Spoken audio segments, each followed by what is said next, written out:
Sa isang convenience store, dito makikita at nagtratrabaho si Mujin ang ating bida. Habang nagsusukli ito sa isang customer, "Salamat," sabi nito. At pag-alis ng customer, ay naupo ito at tumingala ito sa kisame at ng buntong hininga ito. Third year high school na ako, at bukas na ang midterms exams ko. Dapat mag-aral ako ng mabuti, habang nakatingala parent ito, ngunit ano ang punto, wala rin naman pinagkaiba. Sambit nito, sa kanyang isipan, at maya-maya ay naalala nito. Noon, siya ay nagsimula mag-aral at magtrabaho ng sabay, school at part-time na trabaho, pag-uwi sa bahay. Ito ay ang parehong gawain araw-araw, tulad ng pagtakbo sa isang hamster wheel. At may magbabago ba kapag naging matanda na ako? Maya-maya ay hiniga nito ang kanyang ulo sa lamesa at kinuha nito ang kanyang cellphone at tinype nito ang Pinoyly recap. Hihihi, joke lang po. Habang pinapanood ang mga movie ng mga doktor, malamang hindi. Hindi na magandang grades o kung anuman, habang nakasubsob pa rin ito sa lamesa. Napaka-boring ng buhay, sana may exciting na mangyari. Bulong nito, maya-maya ay bumukas ang pinto ng convenient, at pumasok ang isang lalaki. "Mujim, malapit na matapos ang shift mo, diba?" "Oo, malapit na akong mamatay sa boring dito," sagot ng ating bida. Habang naghihikab at nag-stretching ito, "O nga pala, napadaan ako sa parking lot sa Central Park papunta dito, at nakita ko ang mga teenager mula sa Junet Vocational High School na binubuli ang mga bata mula sa aming paaralan." Sagot nito, "Ano, Junet Vocational High School?" sabi ni Mujin. Habang nakapatong-paring ang dalawang kamay nito sa ulo niya. "Hey Songchan, bantayan mo ang tindahan. Okay, kung magnakaw ka ng kahit ano, malalagay ka sa matinding problema." "Nakuha mo," sabi ni Mujin habang hinuhubad nito ang damit ng convenience store. "Hoy, saan ka pupunta?" tanong ni Songchan, sa ating bida. "Sabi mo may mga teenager sa school natin, di ba? Well, oras na para sa ikatlong taon na ito para kumustahin sila." Habang itinaas ang kamay nito, at agad ito nagmadaling tumakbo, "Ang school na pinapasukan ko, Soniel High, ay mas maganda at straight A types. At hindi sila kapares ng mga bata mula sa Junet, na nanghaamon at nananakot." Bulong nito, habang mabilis pa rin ito tumatakbo patungo sa lugar ng bully. Ito ang simula na ng exciting part, habang makikitang nakangiti ang mukha na parang excited na ito makipagbakbakan. Samantala, sa Central Park parking lot isa, makikita ang mga lalaking bully at ang mga binubuli nito. Na nakayuko at nakatali ang mga kamay nito sa likod. "Hoy bata, bakit mo pinakikialaman ang negosyo namin kahit alam mong mapapahamak ka ha? Pero hindi ka pa rin natuto ha, kaya mabuti pabayaran mo na lang kami at kami na magtuturo sa inyo, mga gagawang bubwit." Habang tuwang-tuwa ang mga hanggal sa kanila mga kalokohan. Pinatungan pa ng isang paa ng hanggal ang likod ng nabulling lalaki na halatang nasaktan ito sa ginawa. "Pero hindi mo ba masasabing natuto ka lang ng isang mahalagang aral sa buhay? Kaya ngayon magbabayad kayo, para maturuan kayo ng leksyon, mga lintik kayo." Maya-maya ay natanong na ni Mujin, ang mga hanggal at ang mga tatlong binubuli nito na nakaluhod pa. "Nandyan pala sila," bulong nito habang ito ay tuloy-tuloy sa pagtakbo. Habang nakangisi ang may katabaan lalaki na tuwang-tuwa pa sa binubuli nito, ay maririnig ang yabag ng kanyang sapatos habang ito ay tumatakbo. "Dynamic," sigaw ng ating bida na ikinalingon ng lalaki. Agad binangga ng ating bida ang katawan ng lalaki. Agad naman nawalang ng balanse ang katawan nito na humadyos ito palayo at parang may nabasag pa na salamin mula sa likod nito. "Aray!" sigaw nito na napaubo, lumapit naman si Mujin at tinaas nito ang kanan kamao habang ang kaliwang kamay ay nasa balikat ay agad inupakan ng suntok ang lalaki sa mukha. Bahagyang napaatras ito sa pagkakasuntok ng muling upakan ito. Na ikinagulat ng kasamahan ng lalaki na susugod sana para tulungan ang lalaki, bahagya nag-alinlangan ito nang makilala nito ang ating bida. Si Mujin Lee," sigaw ng hanggal na lalaki. "Ano, ang baliw na si Mujin mula sa Soniel," tumikim ang ating bida bago ito nagsalita. "Correct, ako nga si Mujin Lee," nakangiting sabi nito, at agad inupakan nito ang isang hanggal. Ang isa ay sinipa ang ating bida na agad naman gumanti ng suntok ang ating bida. Agad kumuha ang isang lalaking handgal ng isang baseball bat at hinampas ang ating bida sa ulo mula sa likod nito. Mamatay ka tang na ka, napaluhod ang ating bida at pamatak ang dugo nito mula sa ulo. Hahaha, tignan mo ang sarili mo, hindi mo dapat kami ginulo. Sabi ng handgal na lalaki, habang umaagos ang dugo nito mula sa ulo. Ngunit nagulat pa ang lalaking nang unti-unti lumingon sa kanya ang ating bida kahit puno ng mga dugo ang ulo nito. Agad sinuntok ng ating bida ng malakas sa mukha ang lalaki. Isang malakas na suntok para sa'yo, sigaw ng ating bida. At maririnig ang sunod-sunod na pag-upak nito, nagulat naman ang tatlong binubuli ng mga handgal. OMG, para siyang halimaw, at napakagat sa kamay ang isang lalaki. At mula sa nakatanaw na parking ay maririnig ang mga nag-iikong salita. Ano bang meron sa lalaking ito? Totoo ba ito? Go, ano ba siya halimaw? Nang matapos makipag-upakan ay hinihingal na napahawak ito sa kanyang tuhod.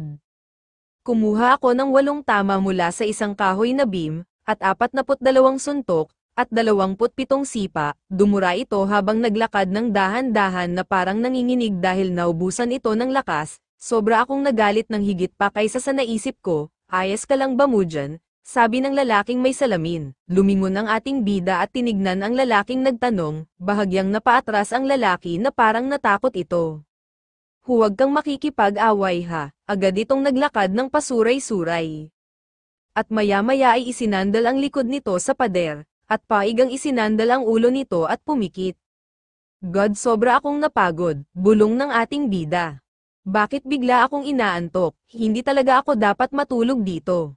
Bulong ng ating bida, at hindi nito namalaya na unti-unti napapikit ang mga mata nito, maya-maya ay agad itong napadilat, nagtaka ito nang makita nito ang puting kisame. Nasaan ako? Bulong nito, lumingon ito habang nakahiga, isa itong emergency room. Oh crap, hindi ko mababayaran ito, at sisinghiling nila ako ng 1 tonelada dahil ito ay ang emergency room. Tama ba? Hindi ko kaya iyan, mas mabuting tumakbo ako. Bulong ng ating bida, agad itong kumilos tumayo ito at naglakad palabas patungo sa hallway na wala pang nakapansin. Palinggan lingon ito habang naglalakad, okay, umalis na ako doon, wala nang problema. Pero saan ko kailangan pumunta para makalabas talaga ng ospital? Bulong ng ating bida, sa pag-iisip ay hindi nito napansin ang isang babae na nagkabanggaan sila. Agad natamba sila pareho at sumabog ang hawak na gamit ng babae habang ito ay naguguluhan. Naku, I'm sorry, naku po, sabi ng babae nang sumabog ang gamit nito, tumulong ito sa pagdampot ng nalaglag na gamit ng babae, pero naalala niya na tumatakas siya sa ospital, baka mahuli nila ako, wala sa isip na nadampot nito ang isang scalpel, agad tumayo ito at nagpaalam na sa babae. Mabuti pang umalis na ako dito, I'm so sorry, pasiga ng ating bida na nagmadaling tumakbo ito palabas. Lumipas ang mga oras, nakarating ang ating bida sa apartment na tinitirhan ng kanyang lola. Tulog na si lola, mabuti naman, agad binuksan nito ang pinto ng kanyang silid. Lumikha ito ng kaunting ingay sa pagbukas ng pinto nang tumama ito sa lamesita. At paluhod ito humiga sa kanyang kama, sinubsob nito ang kalahati ng katawan sa kama habang ang ibabang bahagi ng katawan ay nakaluhod sa sahig. Huminga ito sa pagod, naubusan ako ng lakas. Malamang sasampalin ako ni Lola sa umaga kung matutulog ako sa ganitong estado. Bulong nito, agad ibinangon ang katawan sa kama, habang nakaluhod pa ang mga tuhod nito. Agad napansin ang scalpel na bahagya hawak pa mula sa pagbangon sa kama. Kinuha ko ba ito nung nabangga ko yung nurse na yun pag-alis ko sa hospital? Nagtatakang tinignan ang scalpel, habang tinititigan nito ang hawak na scalpel. Ay may bigla nagsalita na parang bulong, Hoy, sino ka? Bahagyang narinig ito ng ating bida, 1 beses lang naman ako nataman sa ulo, hindi naman marami pero bakit parang may naririnig ako? Hindi mo naririnig ang mga bagay, nasa tabi mo lang ako. Mahinang sabi ng boses, bahagyang tumingin ang mata ng ating bida sa kanyang tabi. Agad nagulat ito sa nakita, sigaw nito. Nakangiti naman ang isang magandang babae, pero hindi ito kasing linaw ng tao. Pinapungay ng babae ang mga mata nito pumikit at damilat. Hindi agad nakakilos ang ating bida, kumaway ang babae at, "Hi there," sabi ng babae nang nakangiti. Itong multong ito, ay blonde ang kanyang buhok, bulong ng ating bida. Hindi agad makakilos ang ating bida na napatitig ito sa babae. Teka, nakakuha ba ng trabahong ang pangkukulay ng buhok ang multong ito sa kabilang buhay? Bulong ng ating bida. Habang nakatitig pa rin ito, makikita maganda ang babaeng blonde ang buhok nito at mahaba. Agad natawa ang babae, "Hahaha, ano bang katangahan ang sinasabi mo? Teka, ang kilos niya ay totoong tao." Agad itong huminga ng malalim. "Ito ba ay isang magnanakaw?" Bulong nito. Agad ikinuyom nito ang kanyang kamao at agad sinugod ang babae para ito ay suntukin. Agad ikinuyom nito ang mga kamay at, agad sinuntok ng ating bida ang babae. Tinitigan naman ng babae ang kamao ng ating bida habang ito ay palapit na sa kanyang mukha. Ngunit tumagos lamang ang kanyang kamao dito, nagulat ang lalaki at isang goosebumps, ang babaeng ito ay hindi tao. Bulong ng ating bida, "Haha, tumagos lang sa balikat ko." Sabi ng babae, matapos ay pumikit ito at huminga, at muling damilat ang mata nito at ngumiti. "Naniniwala ako magiging maayos ang ating pagpapakilala. Ako nga pala si Apple." Inilapit nito ng bahagya ang kanyang mukha sa ating bida. "Isa nga, pala akong doktor noon, ako ay nabubuhay pa noong 1950s. At hindi mo kailangan matakot sa akin." "Okay," bahagyan na pa-atres ang ating bida, sa kanyang inuupuan ng bahagya lumapit ang babae. Hindi ako natatakot sa iyo, isa ka lang hallucination, isang figment ng aking imahinasyon." Tumingin ang babae nang mapansin niya na nanginginig ang mga daliri nito sa kamay.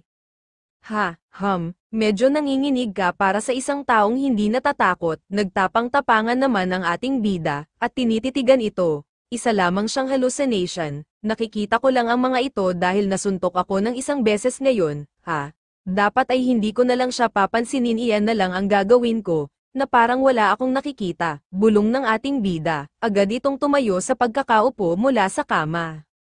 Hinubad nito ang polong suot, tinitignan naman siya ng babae. Nagtataka ito, na parang hindi siya nakikita ng lalaki. "Hey, maaari ako ay isang multo.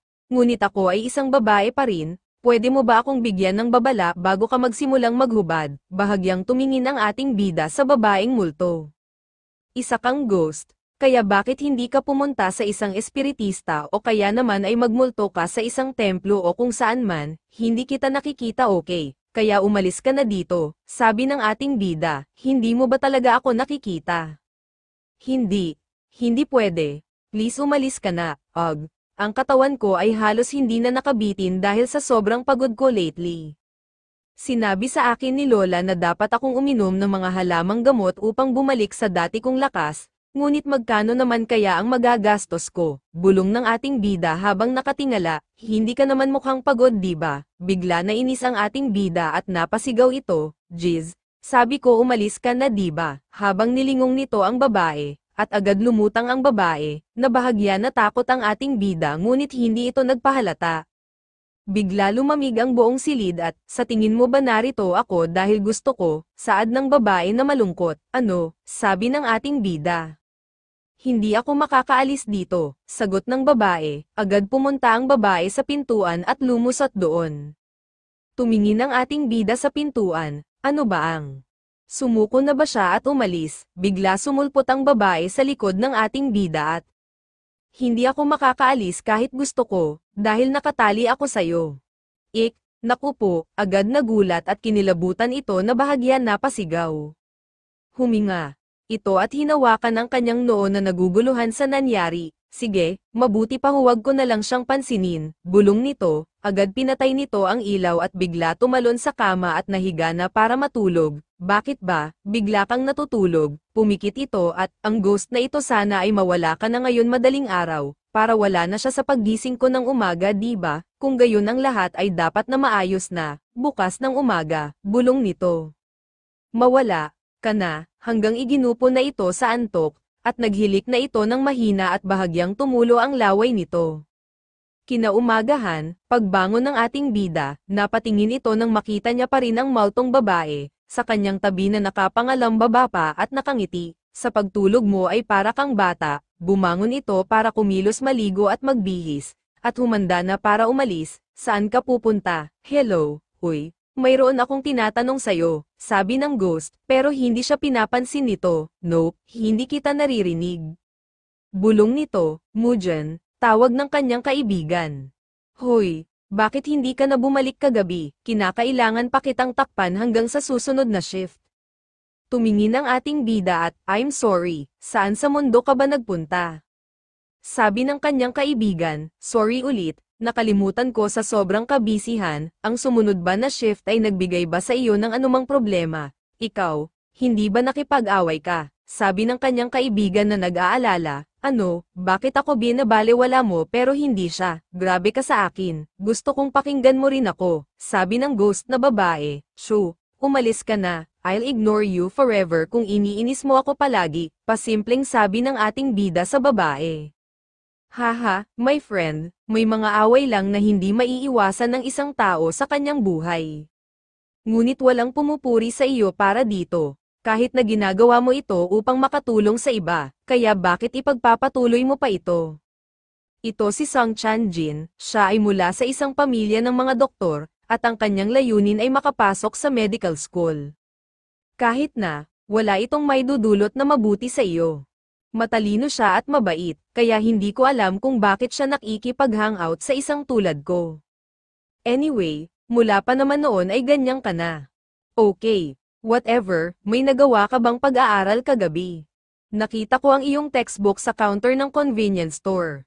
Ha, oo nga pala, crap. Nababaliw na talaga ako, bulong ng ating bida. Maya-maya ay napatanaw ito sa playground ng kanilang school. Nakita nito ang mga abalang nagpro-practice sa sport. Tignan mo yung team ng track and field. Dapat ay naroon na sila mula umaga. Narinig ko na natanggap sila sa kolehiyo ng ganoon din kapag nanalo sila ng isang award. Kailangan kong sabihin na naiinggit din ako, sabi ng kaibigan ng ating bida. Tinignan nila pareho ang mga naglalaro. Ikaw, bumangon ka at tumulong sa paglilinis, na-break mo ba ang iyong record ngayon?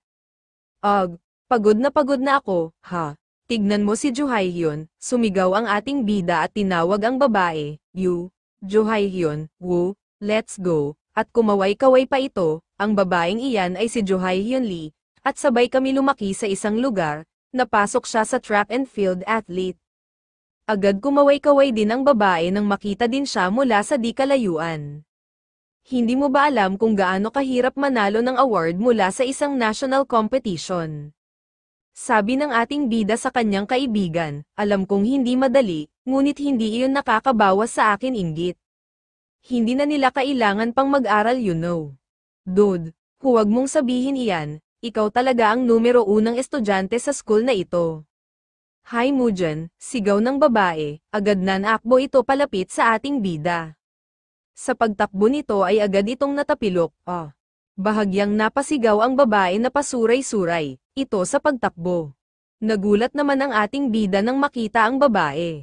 Bigla na milipit ang babae sa sakit ng naramdaman niya sa paa, nagulat naman ang ating bida, sigaw ng babae na hawak ang kanyang paa na nasaktan, anong nangyari, nako. Sa tingin ko nasaktan siya, sabi ng mga nagbubulungan na nandoon, agad lumapit ang ating bida at bahagyang hinawi ang mga tao, tabi kayo, anong nangyayari, sabi pa ng isa, umalis kayo sa daan, nakaupo ang babae habang namimilipit ito sa sakit ng paa. Nilapitan ito ng ating bida, Jo Hae-hyun ayos ka lang ba, sa tingin ko naipitan ako ng ugat sa ankle ko. Habang nakatingin ang ating bida, ay nagsalita ang boses ng babaeng ghost. Okay lang ba siya? Ang ibig kong sabihin, biglang lumitaw sa tabi ng ating bida ang babaeng ghost. Tanggalin mo ang kanyang sapatos, napatingin ng ating bida sa babaeng ghost. Ano, kunin mo ang kanyang sapatos ngayon na. Bahagya sigaw na sabi ng babae ghost sa ating bida, agad kumilos ito, sandali lang Jo Hae-hyun, tinanggal nito ang sapatos ng babae sigaw ng babae sa sakit, kung hindi natin ito aasikasuhin kaagad, ito ay magbibigay sa kanya ng problema sa natitirang bahagi ng kanyang buhay. May lugar ba kung saan siya pwedeng magamot? Sabi ng babaeng ghost sa ating bida. Hinihingal. Pananag-iisip ito, bigla nitong naalala noon bago ito sumali sa sport athlete. Haha, ako ang nakakuha ng first place this time, kaya, college here I come. Ang masayang ngiti ng babae ay napalitan ng lungkot habang nagtitiis ito sa sakit na nararamdaman sa kanyang paa. Oo. Meron, sagot nito. Napatingin naman ang babaeng ghost, lumuhad na hinarap ng ating bida ang babaeng ghost, habang isinakay sa kanyang likod ang babaeng si Johaehyun. Dadalhin ko siya doon, kaya sabihin mo sa akin kung ano ang kailangan kong gawin.